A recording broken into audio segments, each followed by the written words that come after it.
것입니다. 인생을 사는 것은 어쩌면 모험이라고 말할 수가 있을 것입니다. 우리가 태어나는 순간부터 삶의 모험은 시작되죠. 서로 몰랐던 한 남자 한 여자가 만나서 결혼하고 가정을 이룹니다. 모험이죠. 또 직업의 선택, 이것도 삶의 질을 결정하고 또 인생의 보람과 의미를 결정하는 모험적인 선택이 아닐 수가 없습니다. 또 신앙의 선택, 종교의 선택은 가치관의 선택을 뜻하기도 하죠. 물론 주님이 부르시고 또 택하셨지만 또 우리가 주님을 믿는다고 하는 것, 영원한 생명과 진리를 선택하는 이것은 탁월한 선택이라고도 말할 수가 있을 거예요. 그리고 보면 인생은 모험의 연속이라고 말할 수가 있을 것입니다. 여러분이 지난 삶을 이렇게 돌이켜 생각해 보면 또 숱한 그런 모험의 순간들, 위험하고 그러나 용기를 내었던 그런 순간들이 영화의 필름처럼 여러분의 기억을 다 스치고 지나갈 것입니다. 어떤 모험은 성공으로 기억이 되고 어떤 모험은 실패로 또 추억이 될 거예요. 우리 인생은 아직 끝나지 않았고 그래서 이 모험은 계속 되어질 것입니다. 앞으로도 우리는 계속 인생의 길을 가야 되고 우리 앞에는 또 모험해야 할 그런 일들이 있을 것입니다. 인생을 산다고 하는 것은 모험이 계속된다는 것을 의미하고 그래서 하나님의 자녀로서 하늘 백성으로서 내가 인생의 삶을 살아가면서 이와 같은 모험을 어떻게 감당해야 할 것인지 이것은 스스로에 물어봐야 하는 매우 중요한 질문이 아닐 수가 없습니다. 오늘 우리가 읽었던 본문에 예수님의 수제자였던 베드로가 물 위를 걷다가 파도와 바람을 의식하고 다시 물속에 빠져 들어간 베드로의 실패를 말씀해 주고 있어요. 이 베드로의 실패의 이 사건을 우리는 모험이라고 하는 측면에서 좀 생각을 해보려고 하는 것입니다. 여러분, 베드로가 물 위를 걸을 수 있었다. 이건 굉장한 모험이 아닐 수가 없죠. 본문의 말씀을 묵상했던 윌로우 크릭 교회의 존 오토버그 목사님은 그의 책에서 그런 얘기를 했어요. 당신이 물 위를 걸어가기를 원한다면 그 배 위에서 뛰쳐나와야 한다. 모험적인 인생을 살기를 원한다면 그렇다면 먼저 배 위에서 뛰쳐나와야 한다라는 것이죠. 생각해 보면 두 부류의 인생이 있다는 생각이 들어요. 내가 타고 있는 배가 가라앉고 있다고 하는 것을 알면서도 여전히 배 안에 앉아서 배꼬리만 붙잡고 앉아있는 그런 인생이 있는가 하면 과감하게 이 파도와 바람을 보면서도 배 밖으로 뛰쳐나가는 그런 인생이 있죠. 배가 서서히 가라앉고 있는데도 그저 그 안에서 걱정과 근심만 할 뿐 두려움에 사로잡혀서 걱정하면서 아무런 행동도 실천으로 옮기지 못하는 그런 인생이 있어요. 그런가 하면 아직 아무도 시도해보지 못했던 실험적인 모험이지만 사람은 물 위를 걸을 수 없다는 이런 고정관념을 넘어서 역사상 처음으로 새로운 도전을 시작했던 베드로와 같은 모험적인 그런 인생도 있습니다. 코로나19 시대엔 우리에게 정말 모험이 필요하겠다 그런 생각이 들어요. 그 잘하는 목사님이 어떤 영상을 보내왔어요. 경기도 의사회의 이동욱 회장이라고 하는 분이 이렇게 보내온 자기 스스로 찍어가지고 보냈던 그런 영상물인데 그런 얘기를 하시더라고요. 예배 금지를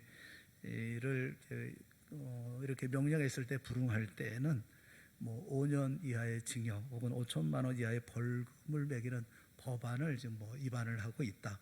이런 얘기. 또 방역을 조치하지 않을 경우에는 2년 이하의 징역 이러면서 그런 법안을 만들고 있다. 이런 얘기를 하면서 좀 분노해야 되고 우리가 정신 차려야 된다. 이런 얘기를 하시더라고요. 생각해 보면 알게 모르게 우리는 정말 결단을 내려야 되고 결심해야 되는 그런 때 우리가 살고 있다는 생각이 들어요. 지금처럼 예배에 대해서 참여해야 되는가 말아야 되는가, 이거 참여하는 것이 옳은가 또 참여하지 않는 것이 옳은가, 영상으로 예배드려야 되는가 현장에서 예배드려야 되는가, 이렇게 고민해 본 적은 없었던 것 같습니다. 찬송을 해야 되나 말아야 되나, 한 사람이 해야 되나 두 사람이 해야 되나, 여러 사람이 할 때는 마스크를 써야 되나 말아야 되나, 우리가 기도할 때는 얼마나 떨어져서 기도해야 되나, 기도할 때 소리 내서 해야 되나, 우리가 전도하고 이런 선교하는 모든 일들은 이거 어느 정도까지 해야 되나, 우리가 고민을 하고 있는 것 같아요. 여러분, 어쩌면 우리는 정말 모험을 해야 하는 그런 시대에 살고 있다는 생각이 들어요. 아무리 시대가 어렵고 힘들다 하더라도 두려워 숨기만 할 수는 없지 않습니까? 마땅히 해야 할 일을 미루다 세월 보내는 어리석은 우리가 되어서는 안 될 것입니다. 풍랑과 폭풍이 몰아치는 배 안에서 퍼내도 계속 채워지는 물만 퍼내는 그런 인생이 되어서야 되겠습니까? 앞으로 나아가야 되겠죠. 인생은 내게 주어진 모든 일들을 감당하면서, 그러면서 그 모든 일을 이루어 나가야 되지 않겠습니까? 이겨나가야 할 것이고, 또 그리고 성취해야 할 것이고, 승리해야 되지 않겠습니까? 비록 어리석게 보인다 할지라도, 불가능하게 보인다 할지라도, 감당할 수 없을 것처럼 보여도 우리는 용기를 내서 앞을 향해서 나가야 합니다. 배에서 내려야 할 때는 배에서 내려야 될 것이고, 물 위를 걸어야 할 경우라면 물 위를 걸어야 되는 모험을 해야 하는 것이 아니겠어요? 근데 우리가 이렇게 이런 모험에 대해 생각할 때 단순하게 우리가 좀 유념해야 되는 것이, 돈키호테식의 만용이 되지 않도록 하기 위해서, 그래서 우리는 우리의 목숨을 걸고 우리의 인생을 거는 모험의 기준, 그럼 그 모험의 기준은 도대체 뭔가 하는 어떤 기준을 세워야 되지 않겠어요? 이것에 대해서 진지하게 물어야 되지 않겠습니까? 그래서 오늘 그 대답을 위해서 베드로의 경험을 통해서 우리가 같이 배우려고 하는 것입니다. 그리스도인으로서 이 땅의 삶을 살면서, 이 시대를 살면서 우리가 모험적인 인생을 산다고 하는 것, 그럼 어떤 식의 모험을 해야 되고, 어떻게 모험을 해야 되고, 그 모험의 기준은 어떤 것이고 의미는 어떤 것인가, 이것을 우리가 생각을 해보려고 하는 거예요. 저는 두 가지를 생각을 해보려고 합니다. 하나가 뭐냐면, 우리의 모험은 언제나 순종의 모험이어야 한다라는 것입니다. 오늘 본문에 나타난 베드로의 실패를 우리가 나무라기 전에 그 모험의 선한 동기, 우리는 먼저 그 선한 동기를 칭찬을 해야 합니다. 28절 말씀을 우리 한번 다시 한번 다 같이 봤으면 좋겠어요. 다 같이 한번 봅시다. 시작. 베드로가 대답하여 이르되 주여, 만일 주시거든 나를 명하사 물 위로 오라 하소서 하니. 우리는 흔히 본문의 말씀을 묵상할 때 또 충동적인 기질과 성격의 베드로가 어느 날 주님이 물 위를 걸어오시는 것을 보고 나도 물속으로 그냥 텀벙하고 뛰어들어간 것으로 생각하기 쉽습니다. 그런데 그렇지 않습니다.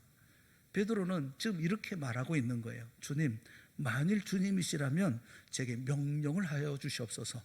제게 명령하셔서 제가 저를 물 위로 오라 명령해 주십시오. 주께서 이렇게 이것을 허락하시고 명령하신다면 제가 물 위로 가겠습니다 라고 지금 말하고 있는 것이죠. 요청을 하고 있는 거죠. 그러니까 죄다 베드로의 모험의 출발은 단순한 자기 충동이거나 자기 야망이거나 어떤 분노거나 어떤 성질 급해서 하는 이런 면에서 출발하지 않았다는 사실을 우리는 주목해야 한다는 겁니다. 그것이 주님의 계획이고 주님의 허락하심이고 주님의 명령이라면 제가 순종해서 이 상식적인, 비상식적인, 도대체 있을 수 없는 일이지만 그러나 이 모험을 하겠습니다. 이게 베드로가 지금 하고 있는 말이거든요. 이 말을 우리는 그대로 지나치면 안 되는 겁니다. 이 말씀을 기록한 마태는 제자 베드로의 일을 기록하면서 이 일이 단순한 어떤 베드로가 가지고 있었던 어떤 성격 급한 어떤 그냥 마음에서 울끈불끈하는 어떤 그런 모험 심리에서 출발하지 않았다는 사실을 지금 얘기하고 있는 것이거든요.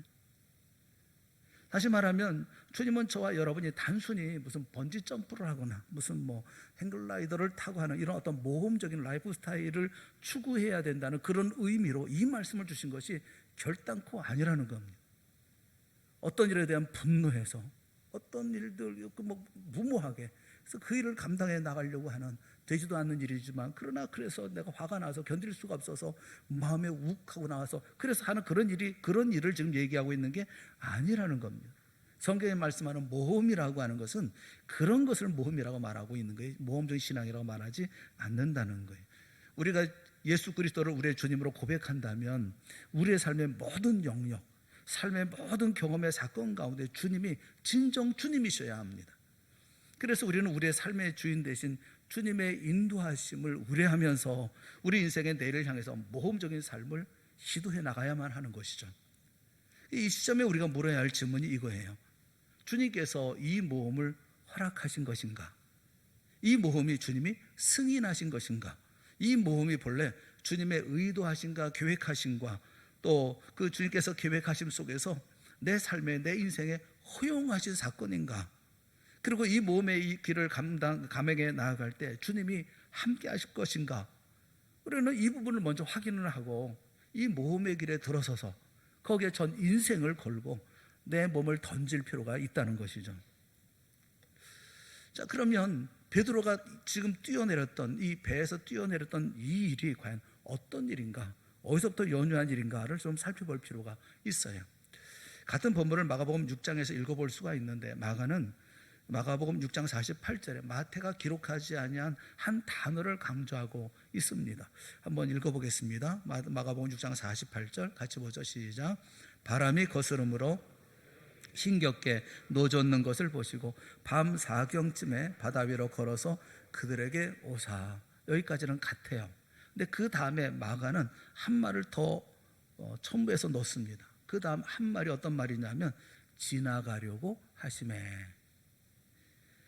그러니까 밤 사경쯤 예수님께서 바다 위로 걸어서 그들에게 오셔서 지나가려고 하시매. 지나가려고 하시매. 이 영어에서는 그냥 패스 바이 이렇게 번역을 해놔서 지나간다. 예수님께서 지나간다. 이렇게 표현을 해놨어요. 지금 배를 타고 있는 베드로와 다른 제자들은 파도가 심하고 배는 흔들리고 이게 큰일 났구나. 그래서 제자들이 당황하고 두려워하고 온몸에 바닷물을 뒤집어 써가면서 또 애쓰고 노를 젓고 있는 그 순간에 예수님께서 그냥 그 곁을 구경하듯이 지나가려고 하셨다. 이런 오해를 할 수가 있어요. 지나가려고 하시매라는 말씀이 그렇게 오해할 수가 있습니다. 그런데 이 지나가려고 하신다라고 하는 페르코마이라는 그 파레르코마이라고 하는 이 단어는 독특한 단어입니다.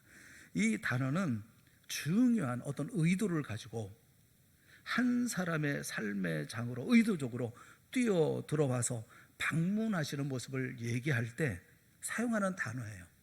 그러니까 어떤 의도를 가지고 그를 찾아와서 그를 만나는, 그럴 때 지나가신다는 표현을 해요. 예를 들어서 구약 성경에 보면 출애굽기 33장 22절에 보면 모세가 주의 영광을 내게 보여주시옵소서라고 간구하니까 하나님께서 그에게 말씀을 하십니다. 모세에게 말씀하시면서 내 영광이 지나갈 때에 내가 너를 반석 틈에 두고 내가 지나도록 내 손으로 너를 덮었다가 지나갈 때에.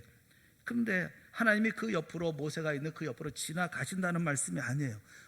하나님이 모세에게 어떤 의도를 가지고 만나주시기 위해서 모세 인생의 장에 간섭해 들어오시는 것을 말씀하고 있어요. 그것을 지나간다 이렇게 표현을 하셔요. 엘리야의 경우도 그렇죠. 엘리야가 산 위에 있을 때 열왕기상 19장 11절 말씀에 보면 하나님이 엘리야를 만납니다. 근데 여호와께서 이르시되 너는 나가서 여호와 앞에서 산에 서라 하시더니 여호와께서 지나가시는데 여호와 앞에 크고 강한 바람이 산을 가르고 바위를 부수나 바람 가운데 여호와께서 계시지 아니하고 지진 가운데 계시지 않고 불 가운데 계시지 않고 세미한 소리로. 그럴 때 지금 하나님이 엘리야를 지나가는 게 아니거든요. 엘리야를 만나러 오신 거거든요. 하나님이 엘리야를 지나가시는데 하지만 엘리야를 만나러 오시는 거예요. 지나간다는 표현은 그냥 지나쳐 가신다는 게 아니라 지금 그 앞을 지나서 그리고 그들을 만나러 오신다. 의미를 가지고, 어떤 의미를 가지고 지금 오시는 것을 말씀하고 있어요. 그래서 오늘 성경에 사용된 이 파레르코마이라는 단어의 의미를 통해서 지금 베드로가 경험하고 있는 이 상황, 이 풍랑이 일고 그 다음에 그 배가 어렵고 그리고 예수께서 오시고, 이것은 예수께서 이미 알고 있는 상황이었다는 것을 말씀하고 있는 거죠. 주님이 의도적으로 이 상황을 허용해 놓으시고 이제 제자 베드로를 만나주시기 위해서, 제자들을 만나시기 위해서 이 상황 속에 다가오시는 주님의 모습을 지나가셨다, 지나가신다 라는 말로 표현을 하고 있다라는 거예요. 바람이 거스릅니다. 물결로 고난을 당합니다. 큰 바람과 큰 파도가 있어요. 그런데 이런 모든 것은 하나님 주님께서 이미 허락하신 상황이고 승인하신 것이고 그리고 의도하신 것이고 계획하신 것이고 허용하신 것이라는 것을 말씀해 주고 있는 거예요. 이 상황 자체가 주님이 알고 있는 상황이고 이미 허용한 상황이라는 거예요. 베드로가 말을 하는 거죠. 주님 정말 주님이시라면 주님이 명령하시면 제가 주님처럼 물 위로 나아가겠습니다. 그리고 주님처럼 걷기를 원합니다. 주님 제게 물 위로 오라고 명령해 주시옵소서. 베드로가 간청하죠. 그때 주님이 뭐라고 말씀하십니까? 29절에 보면 예수님께서 말씀하셔요. 오라 에르데 오라 이렇게 말씀하셔요. 여러분 주님께서 오라 말씀할 때 어떤 톤으로 어떤 뉘앙스로 대답을 하셨을까요? 뭐 장난기가 있는 그런 투로 아이고 오기는 뭘 와? 올 수도 없어 했는데 그래 올래면 와봐 뭐 이렇게 말씀하셨으리라는 생각은 들지는 않아요. 그렇게 생각은 안 돼요. 저는 오토버그 목사님은 이 말씀을 묵상하면서 아마도 주님께서 오라고 하는 이 상황은 예수님이 이미 이 상황을 알고 계셨고 예수님께서 그 허용하심 속에서 지금 이 사건이 이루어지고 있었다고 한다면 그리고 이 사건을 통해서 소중한 교훈을 나누기를 원하고 계셨다고 한다면 모든 걸 아셨던 우리 주님이 제자 베드로가 요청을 할 때 오라라고 이제 허락을 하시면서 아마도 주님은 굉장히 환하고 밝은 미소를 지으면서 그래 한번 와볼래? 아마 이렇게 말씀하지 않았을까?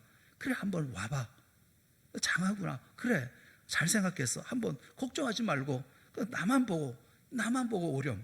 이렇게 말씀하지 않았을까라고 얘기를 하고 있어요. 여러분 모험 가운데 사랑하는 제자를 초청하고 있는 그 의도를 우리는 이 말씀을 통해서 읽어볼 수가 있다는 거예요. 여러분 내게 주어져 있는 이 상황 비록 모험이 필요하고 위험하고 두렵고 할 수 없는 그런 상황이지만 이런 모험할 수밖에 없는 상황을 이미 주님께서 아시고 허용하고 계시고 내 인생에 허용하고 계시고 그리고 이 모든 일들 가운데 나로 하여금 그것에 동참하기를 원하신다고 한다면 이 모험에 동참하는 우리 모두가 될 수 있기를 주님의 이름으로 축원합니다. 여러분 내게 주어져 있는 모든 일들을 두려워서 거부할 것이 아니고 피할 것이 아니라 주여 이 모든 것들을 떠나게 하여 주시옵소서가 아니라 이 가운데 뛰어들어서 주님께서 세상이 비상식적이고 이루어질 수 없는 것처럼 보여지는 그 일들 가운데 들어갈 수 있는 그것이 바로 베드로가 우리에게 보여주고 있는 순종이죠. 순종. 저는 우리 성도들이 이 일들에 순종할 수 있기를 바라는 거예요. 내 가정에 어려움이 있어요. 순종하십시오. 내 남편이, 내 아내가, 내 자녀가, 내가 만나는 이 사업이, 만나는 모든 일들이 어려움이 있어요. 부닥치는 일들이 있어요. 그래서 이 모든 어려운 일들이 나에게 어떻게 억울하게 닥쳐온 일이거나 내가 생각할 수 없었던 그런 일들, 계획하지 않았던 그런 일들이지만 이런 일들을 만났을 때 거기 주님의 계획이 있고 주님의 허용이 있고 주님의 인도하심이 있고 또 주님의 우리를 가르치기 원하시는 계획이 있다는 사실 우리가 믿고 순종하고 그기로 뛰어들어갈 수 있는 우리 모두가 될 수 있기를 바라는 거예요. 그게 모험하는 신앙, 순종하는 모험의 신앙이라는 겁니다. 그 모험으로 사는 인생이라는 책을 쓰신 분이 계셔요. 스위스 내과 의사인 크리스찬 의사인 폴 투르니에라고 하는 그런 그분이 의사죠. 이분이 책을 썼어요. 모험으로 사는 인생 뭐 이렇게 책을 썼습니다. 그 가운데 하나님은 어떻게 묘사했느냐 하면 하나님은 모험하는 하나님이시다. 하나님이 하시는 모든 일들은 모험이다. 물론 하나님이 다 예지하시고 다 하시고 예정하시고 다 하시는 하나님이죠. 하지만 한편으로는 한편 모습을 보면 부분적으로 보면 모험의 모습이 아니냐 이런 얘기를 해요. 한편 좀 그럴듯한 얘기들이 있어요. 그 성경의 하나님은 모험하시는 하나님이시다라고 얘기하면서 뭐라고 얘기를 하느냐 하면 그분은 이런 얘기를 해요. 그 하나님이 만물을 창조하시고 만물 가운데 만물의 영장인 당신의 형상을 닮은 인간을 빚어 만드시고 그리고 사람 속에 하나님의 생기를 불어넣으시고 인간에게 자유로운 의지를 허락하셨을 때 이것은 하나님의 모험이었다. 또 죄 속에 빠져있는 인간을 바라보시면서 하나님의 아들이신 예수 그리스도로 하여금 육신을 입고 이 땅에 인간을 태어나게 하셨을 때 정녕 그것은 하나님의 모험이었다. 그리고 당신의 아들을 통해 죄 가운데 있는 인간을 구속하시고 새롭게 하시고 그 인생들이 새로운 가치관을 가지고 하나님의 뜻을 이루기 위해 살아가는 모습을 보시기 위해서 당신의 사랑하는 아들 예수 그리스도를 십자가에 못 박고 그로 하여금 피를 흘리게 하신 것 이것은 정녕 하나님의 모험이었다. 그렇게 얘기를 해요. 저는 제 부족함을 느낄 때 그렇게 기도할 때가 있어요. 하나님 어쩌자고, 어쩌시려고 저를 구원하신 거 감사한데 저를 목사로 세워주셔서 능력도 안 되는 사람에게, 힘도 안 되는 사람에게 그 귀중하고 소중한 양들을 제게 왜 위임하십니까? 제가 저를 아는데, 내 형편을 아는데. 하나님, 이것은 지나친 모험이 아닌가요? 모험이요. 하나님 앞에 여쭈어볼 때가 있어요. 여러분, 중요한 질문은, 물론 그 가운데 하나님의 계획과 하나님의 은혜가 있고 하나님의 은총이 있고 하나님의 섭리가 있고 하나님의 도우심이 있고 그 모든 일이 있지요. 하나님의 계획 가운데 하나님 다 아시고 하시는 일이지만, 내게 그것을 맡겼을 때 내 입장에서 볼 때는 그것은 하나님께서 나한테 그 거는 기대를 부응할 수 없는 나에게 이런 일들을 맡기는 것은 하나님의 모험이 아닌가, 이런 생각이 들더란 말입니다. 여러분, 중요한 것은 나를 아시는 주님, 우리를 아시는 주님이 우리의 연약함과 우리 모든 상황에도 불구하고 여러분과 저를 바로 이 모험의 자리에 초대하고 부르셨다고 한다면, 이런 일들을 초대하고 부르셨다고 한다면, 여러분 그러면 어떻게 하시겠어요? 저를 목사로 세워주셨어요. 자, 어떻게 하면 되겠어요? 나는 능력이 안 돼, 할 수 없어요, 못합니다. 어떻게 합니까? 그리고 아무렇게나 되는 대로 그다음에 뭐 뛰쳐나가고 이렇게 해야 되겠습니까? 아니면 맨날 엎드려 기도하면 주여 피하게 하여 주시옵소서, 멀리 가게 하여 주시옵소서, 나는 못합니다, 해야 되겠습니까? 모험을 시작해야죠. 순종하고 시작해야죠. 주님께서 주신 거잖아요. 주님께서 나를 부르셨잖아요. 초대하셨잖아요. 이 자리에 있게 하셨잖아요. 그러면 기꺼이 순종하고 주님을 따라 모험의 길로 들어서야죠. 왜냐하면 모험은 순종에서 시작되어져야 하는 것이기 때문에 그렇습니다. 우리의 모험은 순종할 때 시작되는 겁니다. 그렇지 않으면 우리는 피하게 되고 돌아서게 되고, 그리고 우리는 외면하게 되고 우리의 책임을 감당하지 못하게 되어지는 것이죠. 여러분, 우리의 마음속에 어느 날 모험의 불꽃이 일어나거든, 지금까지 기존의 삶의 패턴을 깨뜨리고 하나님께서 역사하시는 새로운 미래를 향한 모험의 의지가 내 속에 불타오르거든, 불꽃처럼 타오르면 우리는 주님 앞에 엎드려야 합니다. 그리고 기도해야 합니다. 주님께서 제 마음속에 역사하고 계신 것이 맞습니까? 주님께서 제 마음속에 제 인생의 변화를 위해서 저를 부르시고 있는 것이 맞습니까? 그렇다면, 이것이 주님의 명령이라면, 주님의 인도하시라면 제가 기꺼이 순종하며 모험하겠습니다. 주여 도와주시옵소서. 그렇게 기도해야 되잖아요. 사랑하는 여러분, 하나님이 여러분과 저를 모험의 자로 부르실 때 그것은 이미 우리 주님이 아시는 일이고 준비하신 일이고 예비하신 일이고, 무엇보다 내 곁에서 함께 하시며 도와줄 일이라는 사실을 확신할 수 있기를 바랍니다. 그리고 결단하고 순종할 수 있기를 바랍니다. 이게 옳은 길이라면, 주님께서 내게 주신 이 길이, 내가 가는 길이 옳은 길이라고 하면 그 길을 이를 악물고 가야 되잖아요. 내 힘이 미치지 못한다 하더라도 내가 그 길을 가야 되지 않겠습니까? 그럴 때 물 위를 걸을 수가 있는 것 아니겠어요? 그럴 때 폭풍이 잔잔해지는 놀라운 역사를 보게 되어지는 것이 아니겠습니까? 폭풍으로 일렁이는 배, 풍랑으로 금방이라도 뒤집힐 것 같은 배, 넘쳐나는 바닷물로 곧 가라앉을 것 같은 배를 뛰쳐나와서 누구도 상상할 수 없는 이런 물 위를 걷는 모험적인 순종의 사람들이 다 되어질 수 있기를 주님의 이름으로 축원합니다. 모험은 우리가 순종할 때 시작할 수 있는 거예요. 순종하지 않으면 우리 일상의 삶을 살아갈 수밖에 없어요. 기적이 없는 삶을 살아갈 수밖에 없어요. 물 위로 갈 수가 없어요. 베드로를 제외한 모든 제자들은 배 안에 다 있었잖아요. 그들은 기적을 경험하지도 놀라운 역사를 경험하지도 못하지 않았습니까? 배 안에 있지 않냐고 배에서 내려서 주님을 향해 달려가는 우리 모두가 될 수 있기를 주님의 이름으로 축원합니다. 순종하시고 모험을 시작하라는 겁니다. 첫째는 순종이고, 또 한 가지는 우리의 모험은 믿음의 모험이어야 한다는 겁니다. 믿음의 모험이어야 한다라는 겁니다. 저는 모험이라는 것을 다른 말로 말하면 믿음이라고 말할 수 있을 것이라고 생각해요. 사랑하는 여러분, 믿는다는 것은 모험하는 겁니다. 성경에서 믿음의 장이 있죠. 믿음의 장이 어디입니까? 히브리서 11장이 믿음의 장이잖아요. 히브리서 11장을 보면 믿음의 영웅들의 이름이 쭉 이제 열거되어 있죠. 쭉 나오죠. 그들이 살았던 모습을 다 증언하고 있지 않습니까? 그들은 믿음의 사람들이었어요. 그런데 동시에 그분들은 모험의 인생을 살았던 분들이에요. 성경은 말씀하죠. 믿음으로 노아를 생각해 보세요. 하나님 그 시대에 넘쳐나는 죄악을 보시고 그 시대를 심판하실 것을 작정하신 후에 노아에게 배를 짓도록 명하십니다. 비가 내릴 징후가 전혀 없는 맑은 하늘 아래에서 산에다가 배를 지어야 하는 노아의 수고, 그건 모험 아닙니까? 믿음으로 아브라함을 생각해 보십시오. 하나님이 아브라함을 부르십니다. 그리고 아브라함에게 내가 너에게 지시하는 땅으로 가라. 그런 너 고향과 친척과 아버지 집을 떠나서 약속의 땅으로 떠나라. 익숙했던 오늘의 고향, 오늘의 친구, 오늘의 가족들과 작별하고 새로운 땅을 향해서 떠나가야 하는, 이게 모험 아닙니까? 100살이 되어서 얻은 아들, 그 아들을 하나님이 명하심에 따라서 제단 위에 이삭을 눕혀 놓았을 때 이것은 아브라함의 모험이 아닙니까?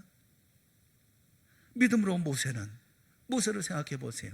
훈련되지 않은 이스라엘 군중 200만에 가까운 이스라엘 백성들을 거느리고 그들을 이끌고 애굽 땅을 나와서 노예되었던 그 땅을 떠나서 약속의 땅을 향해서 광야를 들어서는 순간, 그건 모세의 모험이 아닙니까?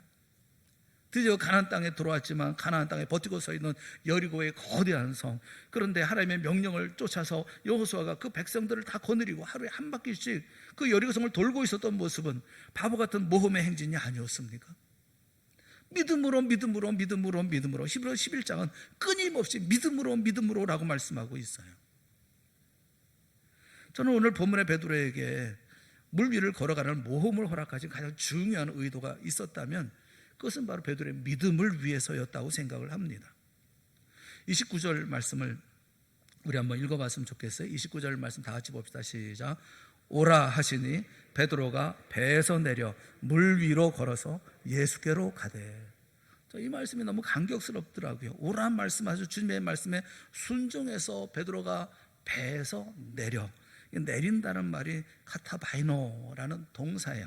카타바이노라는 동사는 능동태입니다. 거기는 주격이고 남성 단수예요. 그러니까 스스로 자신이 그 배에서 내립니다. 자신을 바다에서 보호하던 배에서, 바다로부터 자신을 보호하고 있던 배에서 내립니다. 물에 빠지지 않도록 안전하게 자신을 담아두었던 그 배에서 내립니다. 그리고 물 위에 발을 올려놓습니다. 물 위를 걷는다, 물 위를 걸어다닌다라는 여기 말은 페리파테오라는 말은 돌아다닌다는 말이고, 히도르라는 것은 물이에요. 물에서 돌아다닌다는 거예요. 여러분, 베드로가 놀랍게도 물 위로 걸어가고 있어요. 계속 가고 있어요. 물 위로 가고 있습니다. 그리고 거기에 보면 그리고 하면서 얘기하고 있어요. 그리고 에르덴 프로스톤 예수님을 향해서, 예수님께 가까이 배에서 내려 물 위로 걸어서, 그리고 어디로 갑니까? 예수께로 가는 거예요. 사랑하는 여러분, 베드로는 지금 오직 주님을 믿습니다. 믿고 오라 하시는 주님의 말씀을 믿었어요. 오라 말씀하신 주님을 신뢰했어요. 지금 베드로는 그래서 물 위로 가고 있습니다. 그는 기적을 체험하고 있어요. 우리 모두가 베드로처럼 물 위를 걷기를 주님의 이름으로 축원합니다. 이 기적을 체험할 수 있기를 주님의 이름으로 축원합니다. 배에서 내리는 순간부터 물 위를 걷는 그 모든 순간, 베드로는 지금 우리 주님 예수님만 바라보고 예수님을 향해서 예수님 가까이 걸어가고 있어요. 어쩌면 자신이 지금 물 위를 걷고 있는지도 모르고 엄청난 기적 가운데 있었다는 사실도 알지 못했을지도 몰라요. 베드로에게는 오직 주님께로 가려는 마음으로만 가득했어요. 주님께 가까이 가려는 마음으로만 가득했죠. 이것이 바로 우리 모두도 이런 마음을 가지고 믿음의 삶을 살았으면 좋겠어요. 이것이 기적의 삶이고 모험의 삶을 살아가는 사람들의 모습이 아니겠습니까? 주님을 향해서 가려고 하는 마음, 주님만 바라보는 마음, 그 마음을 가지고 주님 앞에 갔을 때 그런 물을 밟고 가고, 그리고 배에서 나와서 물을 밟고 주님께로 가는 그런 놀라운 역사가 있지 않았습니까? 우리가 주님을 향해서 갈 때 어떤 경우에는 불을 밟고 갈 때도 있고, 어떤 때는 그 뾰족한 것을 밟고 갈 때도 있고, 위협을 밟고 갈 때도 있고, 무모함으로 갈 때도 있지만, 주님을 향해 갈 때는 우리가 의식할 수 없는 놀라운 기적을 경험하게 되는 것이 아니겠어요? 여러분, 이런 감격과 기적을 누리며 살지 못하는 이유가 뭘까요? 그 다음 절에 그 이유를 설명합니다. 다음 순간 베드로는 갑자기 파도와 바람을 의식했어요. 그래서 순식간에 엄습하는 두려움이 그를 압도하는 순간에 그는 물속에 빠져들어가기 시작했습니다. 원본 말씀을 보면 강력한 아주 세찬 강력한 바람을 보고, 브레포 바람을 보고, 그리고 두려워졌고, 그리고 바다에 잠기기 시작했다라고 말씀을 해요. 저는 이것이 신앙인의 불신앙이라고 생각을 합니다. 신앙인의 불신앙. 신앙인들도 인생의 어떤 때, 어떤 삶의 순간 불신앙인처럼 될 수가 있다는 거예요. 어제는 어떤 사건 앞에서 당당하게 하나님의 자녀다운 믿음을 가지고, 그리고 믿음의 사람답게 서 있었어요. 그런데 오늘 경험하고 있는 어떤 사건 앞에서 나는 전혀 믿음이 없는 사람처럼 당황하고 두려워하고 걱정하고 허둥대고 짜증하고 있는 내 모습을 발견하고 있지 않습니까? 베드로를 비난할 이유가 없어요. 그 모습이, 그분의 모습이 우리의 모습과 똑같기 때문에 그렇습니다. 그러나 그 순간 베드로를 건져내시면서 주님께서 하셨던 말씀을 상기시켜드리고 싶어요. 뭐라고 말씀하십니까? 31절에 있는 말씀 우리가 다 같이 보겠습니다. 시작. 예수께서 즉시 손을 내밀어 그를 붙잡으시며 이르시되 믿음이 적은 자여 왜 의심하였느냐 하시고. 저는 참 베드로를 보고 예수님께서 믿음이 없는 자여 이렇게 말씀하지 않은 게 얼마나 감사한지 몰라요. 주님은 베드로가 믿음이 없는 사람이 아니라는 것을 알고 계십니다. 베드로는 주님을 믿었잖아요. 그의 말씀을 믿었잖아요. 오라 하시는 주님의 말씀을 믿고, 그리고 배에서 내려 물 위로 주님께로 가고 있지 않습니까? 여러분, 주님이 내 앞에 나타나셔서 여러분에게 나에게 물 위에 계시면서 오라 하시면, 여러분, 베드로는 수영이라도 할 줄 알지 나는 수영도 할 줄 모르는데 나를 향해서 오라 그러면 가겠어요? 믿음이죠. 그러니까 베드로는 믿음이 있는 사람이에요. 그런데 그 믿음이 계속되지 않았다는 겁니다. 그리고 견고하게 계속 믿음으로 나아갈 수 없었다는 겁니다. 그래서 믿음이 충분하지 못했다는 것을 말씀하시는 거예요. 주님께서 말씀합니다. 믿음이 작은 자요 왜 의심하였느냐라고 말씀하고 있는 거예요. 그런데 저는 베드로에게 박수를 쳐주고 싶어요. 베드로가 지금은 실패했다 할지라도, 그러나 이 믿음의 훈련을 통해서 그가 경험했던 실패는 다음 도전을 위해서 또 믿음의 성숙의 놀라운 계기가 되었을 것이라고 저는 믿어 의심하지 않습니다. 더 정확하게 말하면 여러분, 믿음의 세계에 실패는 없습니다. 단순히 믿음의 훈련, 믿음의 연단이 있을 뿐이지 실패는 없어요. 그 어떤 믿음의 넘어짐도 믿음의 성숙을 이룰 것이 확실하기 때문에 그렇습니다. 요즘에 백신에 대한 관심이 높잖아요. 1952년에 그 닥터 조나스 소크라고 하는 분이 이 폴리오 백신 실험을 했다고 그래요. 그때도 백신을 만들려고 200차례에 걸쳐서 실험을 했는데 계속 실패했습니다. 200번째 실험에 실패했을 때 누군가 그에게 질문을 했어요. 200번씩이나 실패하신 소감이 어떻습니까? 그때 조나스 소크는 그런 대답을 했어요. 실패라니요? 저는 200까지나 이렇게 되면 안 된다고 하는 200가지 방법을 확인했을 따름이지 저는 실패하지 않았습니다. 이렇게 대답을 했다고 그래요. 그리고 201번째에 드디어 폴리오 백신을 만들어냈다고 해요. 모험이라고 하는 것은 믿는 사람들을 위해서 미래를 준비해 놓는 거죠. 여러분, 우리 하나님께서 하나님 당신을 믿고 신뢰하고 앞을 향해 나가는 사람들에게 미래를 준비하고, 그래서 더 나은 믿음의 삶을 살아갈 수 있도록 우리에게 그 길을 만들어 놓으시고 모험하도록 하시는 것이죠. 히브리서 11장 1절에 보면 믿음은 바라는 것들의 실상이요 보이지 않는 것들의 증거니라고 말씀하고 있어요.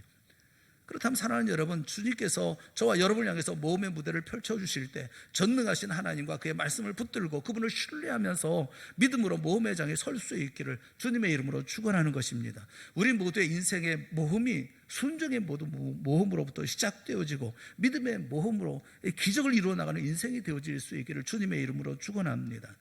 사랑하는 여러분, 우리가 모험이라고 지금 부르고 있지만 그러나 사실 이것은 주님의 사랑 안에 있는 일들이에요. 우리 하도 믿음이 없으니까 세상적으로 말하면서 이게 모험 이렇게 얘기하죠. 모험처럼 보이지만 이 모든 일에는 우리 주님의 깊은 사랑과 관심과 보호하심 속에 이루어지는 일들이라는 것을 우리가 잊지 말아야 합니다. 거센 바람으로 흔들리는 배 안에서 고난당하는 제 아들을 주님이 보시죠. 25절에 보면 밤 사경에 예수께서 바다 위로 걸어서 제 아들에게 오시니, 밤 사경이 몇 시입니까? 우리 시간으로 몇 시입니까? 새벽 3시쯤 되거든요. 새벽 3시면 언제입니까? 한밤중입니다. 산에 올라가셔서 기도하시던 주님이 어느새 바다 위를 걸어서 제자들에게 오셨어요. 기도하시면서도 항상 그들에게 관심이 있으셨던 건 그들을 보고 계셨던지, 그들이 어떤 일을 다 하고 있는지 주님은 알고 계셨던 거죠. 베드로가 물속에 빠져들어가는 그 순간 주여 나를 구원하소서라고 외치죠. 그때 주님은 어떻게 응답하십니까? 31절에 보면 예수께서 즉시 손을 내밀어. 저는 즉시라는 말이 너무 감사하더라고요. 즉시라는 에우데오스라는 말, 이 말씀이 또 있죠. 제 아들이 예수님을 보고 유령이라고 소리 지를 때 27절 말씀에 보면 예수께서 즉시 이르시되 안심하라 나니 두려워하지 말라. 천천히 말씀하셔도 되잖아요. 근데 즉시 말씀하십니다. 마태복음 8장 3절에 보면 예수께서 손을 내밀어 그에게 대시며 이르시되 내가 원하노니 깨끗함을 받으라 하시니 즉시 그의 나병이 깨끗하여진지라. 조금 이따 놔도 되는데 즉시 났습니다. 마태복음 8장 13절에 예수께서 백부장에게 이르시되 가라 내 믿음대로 될지어다 하시니 그 즉시 하인이 나으니라. 즉시라는 말이 어떤 말인지 아시겠죠? 거기 주님의 사랑이에요. 금방 즉시 빠지자마자 즉시 손을 내밀어 건져 올리시는 사랑이에요. 물속에 빠져들어가는 제자의 안타까운 그 모습, 두려움 속에 사로잡혀서 예수님을 보고 유령이라고 부르짖는 이런 제자들을 보시자마자 주님께서는 즉시 말씀하시고 즉시 손을 내미십니다. 이 사랑 아닌가요? 사랑하는 성도 여러분, 모든 사건, 모든 정황이 주님의 사랑에 둘러싸여 있다는 사실을 절대로 잊지 마시기를 주님의 이름으로 축원합니다. 내가 만나는 힘든 일이 있어요. 어려운 일이 있어요. 고난이 있어요. 견딜 수 없는 일이 있어요. 그러나 다 주님의 사랑 안에 있는 일들입니다. 주님이 다 보고 계시는 일이고 주님이 다 알고 계시는 일이고 주님께서 다 도와주시는 일 가운데 있는 거예요. 그 사랑 때문에 이 모든 사건이 허용되고 있는 거예요. 비록 잠시의 실패가 있었지만 유령이라 소리도 지르고 거센 바람 보고 흔들리기도 하지만 그 실패를 통해서 강해지고 성숙해지는 것은 바로 우리들인 것입니다. 예수가 예수님과 베드로가 배에 함께 오르니까 어떤 일이 벌어집니까? 바람이 그쳤다 이렇게 말씀하죠. 바람이 그쳤다. 그렇지만 여러분, 바람이 불거나 그치거나 거세게 불거나 무슨 상관이 있어요? 우리는 주님과 함께 있을 뿐인데. 오늘 제목이 있죠. 제목이 뭔지 아십니까? 제목, 모험을 끝내고 배에 함께 오르매. 여기 제일 중요한 단어가 뭐예요? 응? 저는 모험이라는 것을 말씀하면서 제가 드리고 싶었던 말씀이 뭐냐면 함께 배에 함께 오르매. 베드로는 예수님과 함께 물 위에 있었다가 배 위에 있었다가 풍랑 가운데 있었다가 잔잔한 가운데 있었다가 중요한 게 뭐죠? 함께. 사랑하는 여러분, 여러분은 우리 주님과 함께 있다는 사실을 꼭 믿으시기를 주님의 이름으로 축원합니다. 바람 불면 어떻고 풍랑 치면 어떻고 배 아니면 어떻고 배 바뀌면 어떻습니까? 물 위면 어떻고 불 위면 어떻고 그것이 어떤 것이면 어떻습니까? 주님과 함께라면. 오늘 주님의 음성을 들을 수 있기를 바랍니다. 마태복음 14장 27절에 이렇게 말씀하죠. 안심하라 나니 두려워하지 말라. 안심하라 나다. I am. 에고 에이미. 여기 나라는 것은 나 창조주라는 의미가 있어요. 하나님이 독특한 자기의 계시를 설명할 때 쓰는 단어가 나다. 나야. 나. 안심해 베드로야. 나라고. 하늘과 땅을 창조한 나란 말이야. 만물을 통치하고 섭리하는 나라고. 온 세상을 창조하시고 통치하시고 섭리하시는 하나님, 그 하나님이 내 곁에 계시고 저 파도 속에서 나를 부르고 계신다고 한다면, 그분이 함께 하신다면 파도가 별거이겠어요? 그 어려움이겠어요? 이제 우리는 배전에서 뛰어나와서 파도 속에 뛰어들면서 우리는 이렇게 얘기합니다. 주님과 함께라면 어디든지 내가 가겠습니다. 어든지 모험하든지 뭘 하든지 주의 말씀에 순종하며 그 일을 감당하겠습니다. 우리가 안전에 매달려 생의 의미나 가치를 쉽게 포기하거나 던지는 사람이 되지 않기를 바라는 겁니다. 때로는 그것이 모험이다 할지라도 허용하신 모험이라면 순종함으로 따르는 우리 모두가 될 수 있기를 바랍니다. 믿음으로 갑시다. 주님의 사랑을 확신하면서 미래를 향해서 믿음으로 모험적인 인생의 길을 걸어가는 우리 모두가 될 수 있기를 바랍니다. 주님께서 우리를 사랑하십니다. 사랑 속에 우리가 있습니다. 그 모든 일들은 주의 사랑 가운데 이 모든 일들이 있습니다. 그 사랑을 믿고 주님과 함께, 그래서 모든 것이 그쳐지는 놀라운 역사의 자리에 나아가는 우리 동산의 성도들이 되어질 수 있기를 주님의 이름으로 축원합니다. 함께 기도하겠습니다. 사랑의 하나님 아버지, 은혜를 베풀어 주시옵소서. 주님을 뵙게 하여 주시고 주님을 바라보며 달려 나아가는 모험의 인생을 살아가는 저희가 되게 하여 주시옵소서. 주님 외에는 보이는 것이 없는 삶을 살게 하시고 주님을 위해서 달려갈 때는 그 물이든지 불이든지 가리지 않고 달려가는 우리가 되게 하여 주시옵소서. 주님과 함께 있으므로 그것이 가장 안전하고 행복하고 편안하고 기쁘고 감사하며 강경 넘치는 삶을 살아가는 우리 모두가 되게 하여 주시옵소서. 동산의 모든 성도들이 되어질 수 있도록 은혜 베풀어 주시옵소서. 예수님의 이름으로 간절히 기도드리옵나이다. 아멘. 우리 다 같이 자리에서 일어나셔서 288